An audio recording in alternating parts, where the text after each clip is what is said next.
Hello everyone and welcome. My name is Jason Morgan. I am a developer evangelist for Buoyant, and today we're doing the community meetup.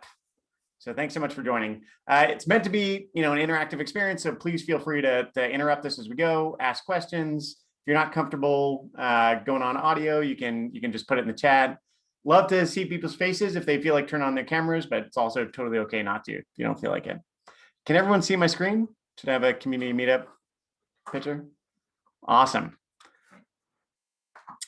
So let's kick off with just an agenda. So we're gonna start with some news and updates. Just talk about what's going on in the world of Linker D. If anyone has anything to announce or share, I'd love to hear it there. We're gonna move on to the roadmap. Look at what's new in 2.10. We're going to go over this month's Linker D heroes and announce our winner. And then we've got a talk, hopefully, from Sergio on building the next generation of cloud native programmers. And we're just going to wrap up with any questions y'all have. All right, let's go next. My clicker never works when I need it to. Oops, I went too far. There we go. Do I have this backwards? Oh yeah, all right. Well, we're going to talk about let me go on to the community anchor program. So we're always looking for folks to be Linker D community anchors. So if you'd like to tell your story, we'd like to help you get out there. Love seeing folks on the Slack participating. And if you ever need help, either with an article or with a talk, we'd love to support you in that. Also, on top of that, we have the 2021 Linker D user survey. If you haven't participated, we'd be really grateful to get anything, get your opinions and know what's working, what's not working with the project. And if someone doesn't mind, can they post that link in the chat? Thank you so much. News and updates. So the big piece of the news that I'm planning on talking about today. We've got the 2.10 release is out. Hopefully y'all have had a chance to try it, get started with it. It kind of changes the way that you interact with the main components, which is neat and a bit of getting used to, but it's pretty nice, I think, overall. We just released an edge release yesterday, which contains some fixes. So if you like living on the edge, love to get your feedback on that and any usage information. And then we have submitted for graduation. So wish us luck. We're gonna do our best to get through that. Anyone have anything else they want to add as far as news and updates? Awesome. Moving through. We've got Oliver on the spot for some Linker D roadmap. Yeah, so we'll be sharing more about this probably over the next week or two. But now that we've wrapped up 2.10, we're planning on doing a 2.10.1 probably early April is my guess. There's some fixes for host network configurations or host port pods that we've got on the edge releases that you should test, and some other things coming through, just kind of responding to issues that we've gotten since 2.10's been opened. So that should be 2.10's actually in pretty good shape. There haven't been too many issues, but a couple unique configurations need some work. So we'll get a bug fix release out shortly. And then for 2.11, we're hard at work trying to scope out the roadmap for policy. And so this isn't totally fleshed out in terms of exactly what's going to be in 2.11 versus 2.12 or 2.13. But the main objective is to, one, allow cluster operators to require MPLS for pod-to-pod communication, at least when the proxy is involved. So servers will require MPLS connections from their peers. And also to provide kind of lists of what clients can connect to your service. And so this is really setting the stage for being able to enforce more stringent security policies. After that, or as part of that, we want to figure out how to start locking down egress and ingress communication too. So what you can do with network policies, but for instance, applying that to TLS to say that all connections outbound from the cluster must have TLS, and all connections into the cluster must have TLS, and really try to build the tooling so that cluster administrators can really lock down and express security guarantees through Linker D. As part of that, we're also trying to identify some new primitives. So we have service profiles, but service profiles really tend to be a client-side configuration. They can do retries and timeouts and traffic splits for us. But really, we can express these routes and things about HTTP via service profiles, but they don't really fit for server-side communication. The way that service profiles are created is really annotating them onto a service or abstracting them to the service. And so instead, we want to have a more server-centric set of primitives that allow me to, for one, start setting these authorization policies, but two, then allow us to start setting other types of policies on servers. And so things like circuit breaking might come into that, et cetera. And so this roadmap's still kind of in design, and we'll be sharing those details on GitHub as we make progress on that. But I think 2.11's main focus will really be around, as a service owner, I want to be able to set the policies of who can call me and who can interact with me. And again, that's the main thrust. There are some complexities there that we need to tackle, like doing this without preventing health checks or a bunch of the kind of Kubernetes administrative traffic that you need for liveness probes and things like that. We can't require that TLS is on those because we can't inject kubelet. We don't want to. So that's really the kind of the big pieces. I'm sure there'll be a ton of smaller things as well. So I know, for instance, that we're consolidating some of the control plane pods where we have like multiple pods that with just like one process in them, we can run a few processes per pod to bring down the kind of overhead footprint and things like that. So that's all mostly in flight, and I would pay attention to GitHub for updates there, and we've got milestones that we've started to slot for these things. So we'll definitely be communicating this over probably the next community meeting. We'll have a lot more details there, but it's in progress now. Awesome. Thanks so much. Any questions on the roadmap before we move on? Just a reminder to folks to ensure you're muted if you're not planning on talking, just so we don't pick up any background noise. What's new with Linker D210? So I'm going to give a brief overview, and then you have more qualified folks on the call to answer this question if we want to get into it. But I talked about it a little bit earlier. The control plane is now a couple different components that can be installed as extensions. So we've got the size of the control plane down a little bit, which is pretty nice. There is, the dashboard that you're used to with that Prometheus is now the Linker D Viz extension. So some of those dashboarding commands are now moved under Linker D Viz.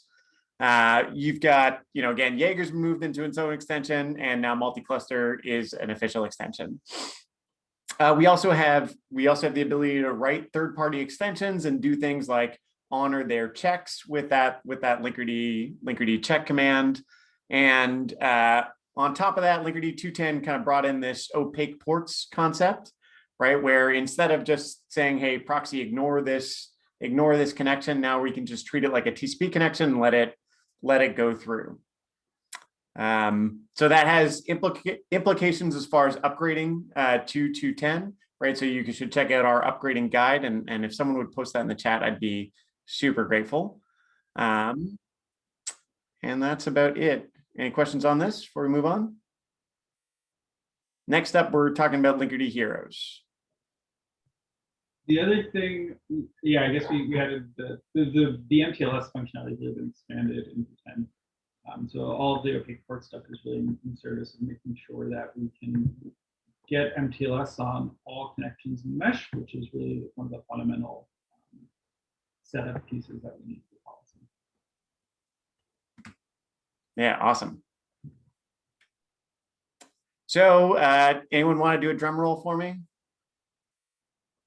You can just do it on your own on mute or come off. No, no one's doing it. All right. This month's Linker D Hero. So we had four great candidates this year. We had Frederick and Henry for sharing their CNCF or their Linker D story and their success story with Elchirp, I think. Someone was correcting my pronunciation on it the other day. And having just a fantastic Linker D blog. We have Christian for being super helpful in the Slack and a great community participant. And then we also have Mayank, who posted up or who helped contribute code. And at all three, we took votes from the community and we ended up with Mayank for his fantastic contributions to the code base. He can't make it here today because it's weird hours where he's from, but yeah, we're really grateful for everyone who was nominated and really everyone in the community for helping out. So yeah, that's so he's a senior at VIT University and he lives in Chennai, India. He came to the project by way of being a Google Summer of Code student, and then he's stayed an active contributor ever since.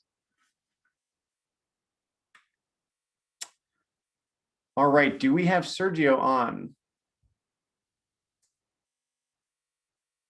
Doesn't look like it. So his meeting may have run over. So we're going to go straight to Stump the Maintainer. And if Sergio hops on, we're going to do a quick interview with him. Oh, that's great timing. So we're going to wait for Sergio to get on audio, and then we're going to ask him some questions. Put him on the spot as soon as he joins. Hey, Sergio, welcome. Great timing.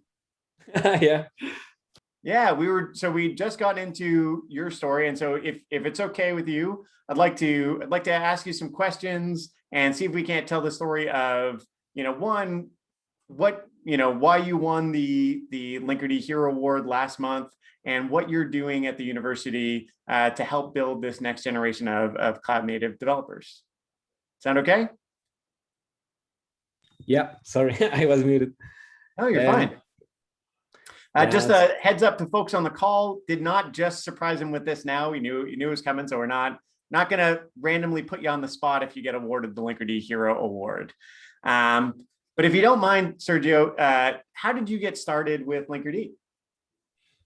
Well, how I get started with Linker D. What's really interesting, I think that I was looking for new technologies at the CNCF landscape in the website. So I was looking to understand a little bit. I think that I was looking to understand a little bit more about Insteel, but I didn't understand what a service mesh was in that moment.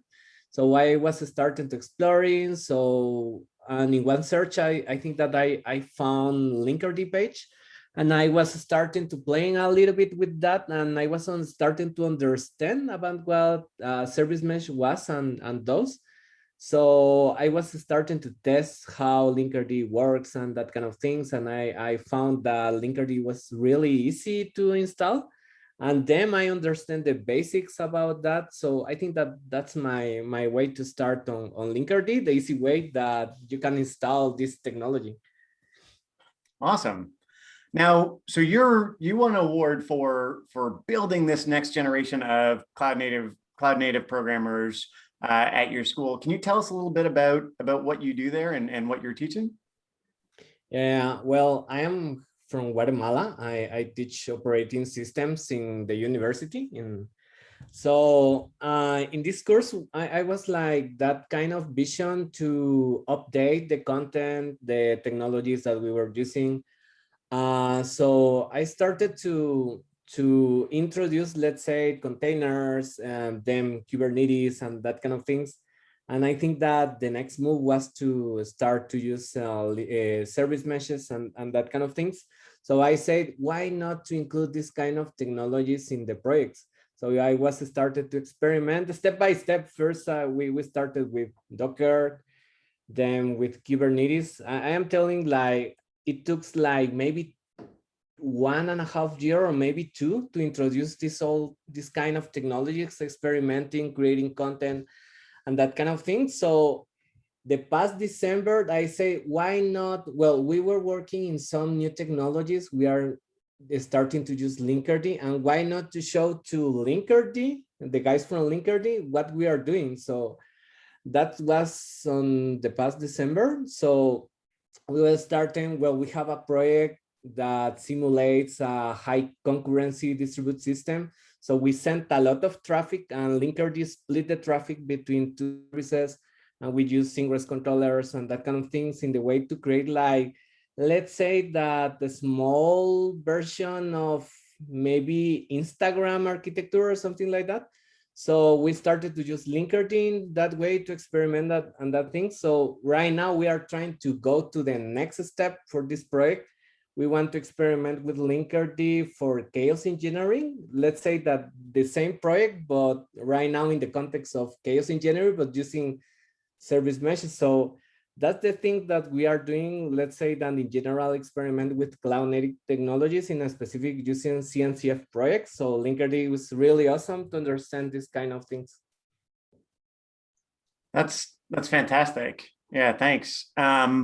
Now, on that note, one of your students is actually has a talk accepted for Service Mesh Con this year. Is that right? Yeah, that's right.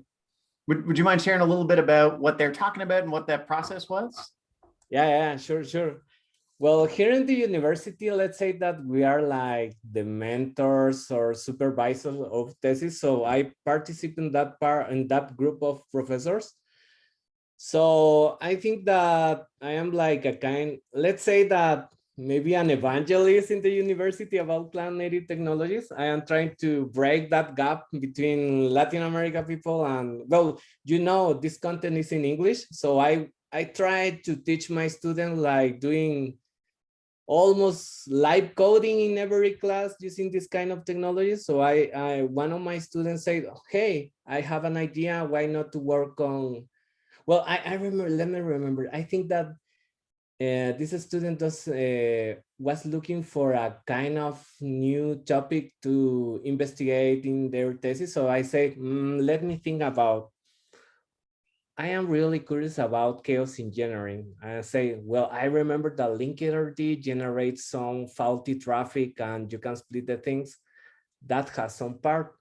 So why not, if we want to investigate something like chaos engineering using service meshes and another kind of experiments using another complementary tool like chaos mesh.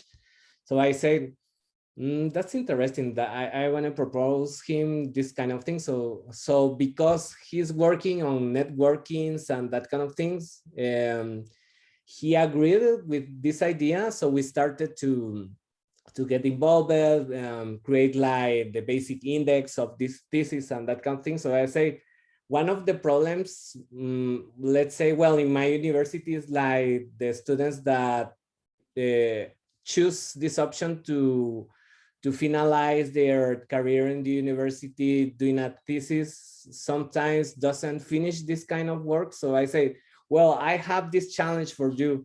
Why not to present this topic as that you are working a thesis to this event? So in this way, you are going to feel that pressure to finish this thesis. So they said, oh, let's do it. So in that moment, I remember that my student doesn't believe that this proposal were going to be accepted on KubeCon. So by my surprise, they wrote me someday and say, hey, they accept our tag. Oh my God, we have to work on that right now. Yeah, so that's the way that I introduced this student to apply to be a speaker on the Service Mesh Con. So I think that is a big challenge. I include me in that speaker, but I am like a secondary speaker. He's the primary speaker. So in the way does to support him and help him to do it. So yeah, that's the way that I introduce my student to apply to the Service Mesh Con. It's like really interesting. Yeah. That's fantastic. I wish I'd had teachers like you when I was in university. So any other projects you want to talk about that your students are working on? Well, right now, let's say that this thesis is like the basis to create the next generation project right now. I think that right now, or well, in the past December, the project was just to split the traffic using Linkerd, some basic observability things. But right now we are working on see what happens if we use a service mesh for chaos engineering. So I think that right now the topic is chaos and service meshes.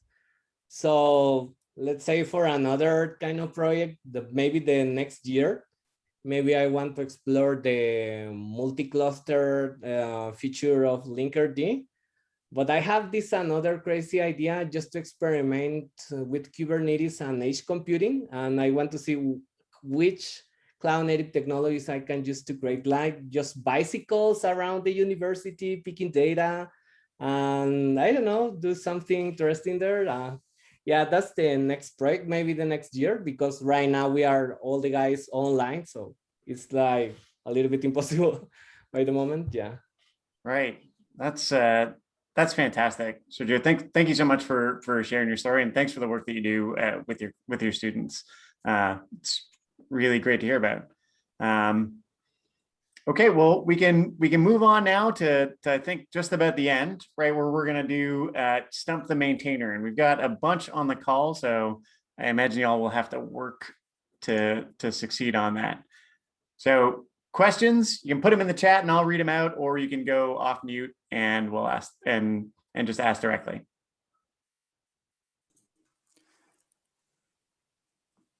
I've got a question. I've got a situation where I have off-cluster resources in, for example, AWS, but I don't want to set up another Kubernetes cluster there so I can integrate Linkerd in the same way and then use multi-cluster. Is there another nice way to have secure communication from my Kubernetes cluster to this external system? Well, you can set up TLS yourself. I don't know if that's the nicest way. It's probably the best way now. I think this is an active area of conversation. I think a lot of folks are interested in this. I think at some level, like rather than our kind of goals around this, rather than to like really create some abstractions that are generic over Kubernetes and assume like can deal with other kind of cloud providers and things like that. We do want to embrace a model where we can kind of treat everything like a Kubernetes cluster, even if it's not a full Kubernetes cluster, right? And so that might be that we can add resources to a cluster that talk about these off-cluster resources. So we actually have nouns that we can associate with. Or it might be that we look at things like K3S or K3D as ways to just stand up kind of like small things, but this doesn't really work well for externally managed things. So if you're dealing with like off-cluster databases that are managed services, Linkerd's identity won't really fit into that, right? And so like we can't add proxy identity to things that are managed externally. So we have to kind of rely on whatever the TLS providers are there. So it's a little complicated. I think there are some cases where, like, especially for VMs, where there are off-cluster resources, you do want to run a proxy there. The main problem there is figuring out how we package the proxy and get it running next to your application. And I think that'd be a, you know, I know folks are interested in that. I think it'd be a great place for folks in the community to get involved in figuring out like how would we run a proxy off of a Kubernetes cluster somewhere. Do we still use IP tables to configure it? Like, what is the surface area of getting it packaged? And then when we start talking about managed resources like databases or what have you, I think that kind of falls more in the purview of what I was talking about before with policy of being able to at least assert that we're doing TLS between these things, maybe establish TLS for things, but it's kind of building on the roadmap for talking about off-cluster resources as resources in the cluster, and building out series. So I think it's definitely in the roadmap and the set of things that we want to focus on over the next year. I don't have ready-made solutions or kind of concrete designs that we're So it's a great place to get involved. Stuff that you think should exist. Yeah, and depending on what your requirements are, there's also non-service mesh options too. There's like tail scale and like layer 3, layer 4 solutions. Kind of depends what you mean by secure. And I know in AWS, for instance, lots of people run their databases on their Kubernetes pod network, basically. So you're getting kind of the virtual VPC style things from Amazon. I think a layered approach is ultimately going to win, but we're going to keep trying to expand.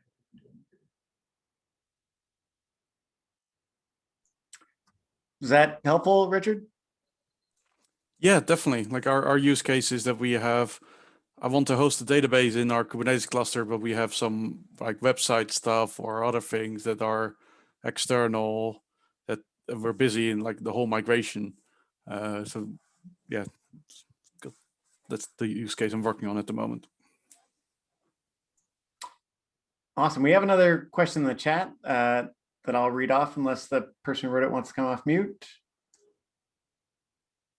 All right. So is there a CRD management strategy that Linkerd plans to implement for new features? They've had a rough experience with upgrading different integrations and with Helm. So when we think of CRDs in Linkerd, do we have like an overarching strategy to keep that simple as things go forward? Is that a fair representation of your question?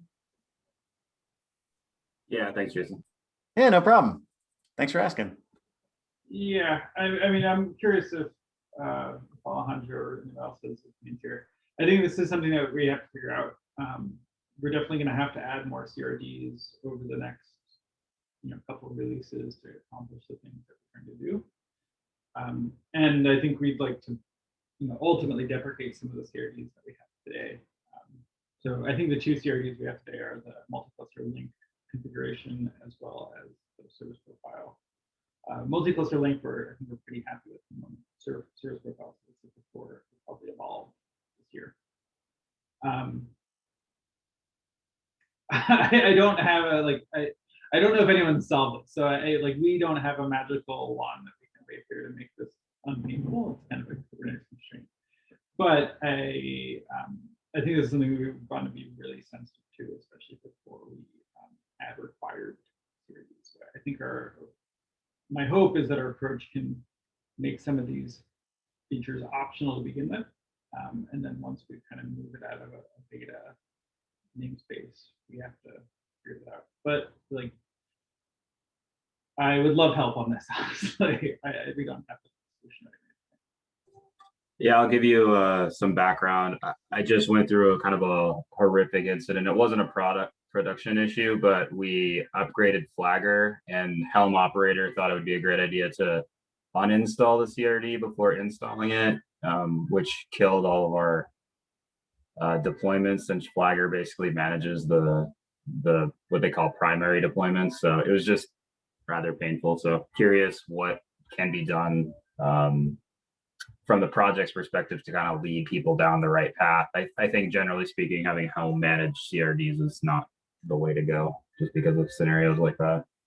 Yeah, this is a good point. I mean, I think this is configuration management in Kubernetes is not a solved problem, right? We have things like Helm, and certainly in Linkery, we're trying to lean on other projects as much as possible, but I think we need a lot more dialogue in the community about how to do these things. And so one of the things we try to do with Linker in the past is to kind of split the install base between things that are kind of cluster native, like CRDs, like those kind of cluster level things, aside from the application level things.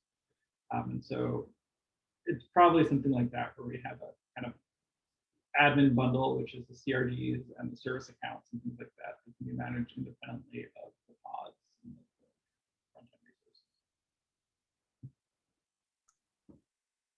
resources. Do you feel like that answers your question, Chris?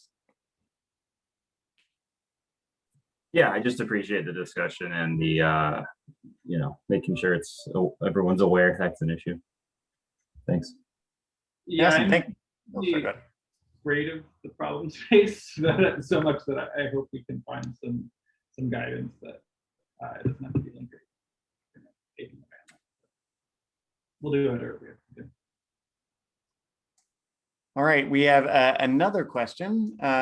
So on that topic, are there any plans for providing flat manifests in the repo that we can directly reference through something like Customize without needing to go through Helm or the Linker D Cli? And just to clarify that question a little bit, do you mean just like an already ready to go Linker D install that you can just hit with a customized reference to a URL? Yes. Okay. It's not really. It hasn't been a priority. I mean, I don't think anyone's really asked for it in an issue. So I think. I mean, Alejandro, jump in and tell me if I'm speaking out of line here, but I think the next phase would be to open an issue on this. I mean, from our point of view, you can run Linker D install and get the manifest, but there's some things in here that like we can't provide a ready-made. Sorry, thinking through this live, like we can't do this for some things, right? So things like the certificates, we can't provide a ready-made certificate file that just works for you. There's some resources that we just won't be able to do this with. So it's a little bit more complex than just like where it is today. I think that if we want this to happen, the best way to do this is probably to get involved and help put some solutions in. Yeah, so just expanding on what they said, they've been going through like Helm template to get repo path, but they found it messy as far as doing upgrades. For now, they're having Argo CD handle the Helm install, but they're looking for something cleaner. No problem. You don't have to put on your mic. Happy to read your comments out loud. I love talking. Okay, I'll tell you personally, like I do Helm installs with Customize, and I do like my GitOps installs via Customize at the moment. And I've just been outputting YAML and then making changes to that YAML manifest as I need to. But there's a couple different options. But it sounds like the short answer is no, we're not just going to leave a Linker D set of files laying around. Being said, it would be reasonable to replicate in your own repo if that's something you're looking to do. We might be able to do some of the resources with defaults that could be customized, but there's going to be some resources that you just have to provide, and things like it gets really complex where like we basically the config is basically values YAML, and like it's a little bit more complex than it sounds, but we might be able to help make it better if you have some concrete pain points. I would start a discussion. If I may add, also one reason we haven't done that is also to have CI be completely immutable. So everything that lives in the repo is really source code, nothing that gets produced by compilation of any kind. For example, we have some templates generated by GoGenerate that we also don't put in the repo. And also, there's this problem with the customized version that is using good control apply, which is really old. So at one point, we thought about, instead of going through the Helm way, going through customize, but that was a problem because we are not certain people would be able to use the latest versions of customize. So we dropped that effort. I'm just thinking through this, like a bunch of the extensions we could probably provide manifests on like run.linker.io or something like that. The core control plane where it touches the identity piece is kind of where it's a little bit hairier. So there's probably some incremental steps we could make from construction that would help you.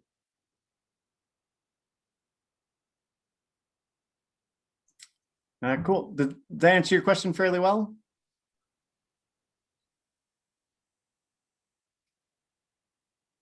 And then we'd love to see an issue from you on the topic, if you don't mind. Any other questions for Stump the Maintainers?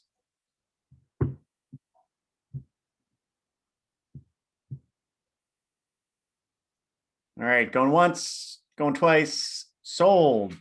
I have a reverse question. Uh-oh. Go ahead. A question for the audience, which is anyone here using Linkerd for any COVID-19 related purposes? I sent out an email to the CNCF Linkerd users list as well, but in case you're not all subscribed to that extremely high traffic list, we have an opportunity to speak about some of these things at KubeCon EU. And I have a couple stories that I've collected of various ways that people are using Linkerd to schedule tests or to implement like grocery curbside pickup and stuff like that. But if anyone else knows of any kind of relationship between global pandemic and Linkerd, I'm definitely interested in hearing about it. So speak now or shoot me an email. Especially if you're like fighting against the pandemic, if you're helping the pandemic. Yeah, if you're helping the pandemic, that would be interesting, but maybe for different reasons. We use it for a project, but it's not like a real thing, so it's just for experimenting. I saw that, Sergio. Yeah, thank you.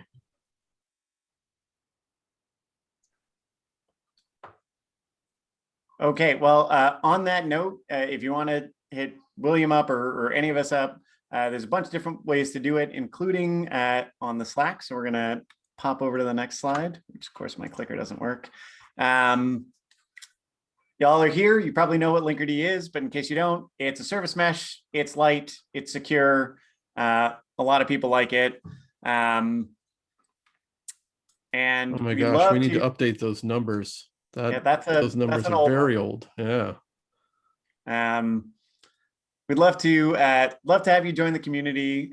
If you've got an issue or something that you'd like us to look at, address, add functionality to, join us on GitHub and start a conversation or raise an issue.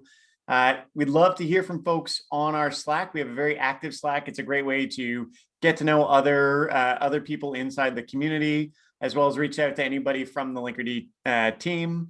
You can find that at slack.linkerd.io. And then we're love to hear from you also on social media. If you prefer, we're on Twitter as @Linkerd. And that's all we got, folks. Jason, did we talk about the 2.10 webinar at all? Oh, we did not.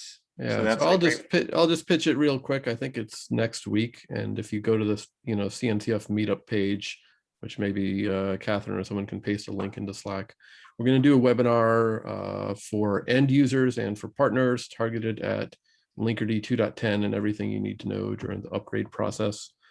Jason talked a little bit about this, but some of the changes around opaque ports especially can sometimes be non-trivial depending on the specifics of your setup. So we're going to try and walk through all of that stuff. So I'll be doing a lot of the talking. So if you love the sound of my voice, please join. If you want to know about Linker D 2.10 update stuff, please join. Everything we're going to cover is already in the docs. So we'll just add a little context and walk you through it and maybe explain some stuff that's happening behind the scenes. So hope to see you there. Oh, we've got the slide up. Okay, thank you. Or you can just stay on 2.9 forever and never upgrade.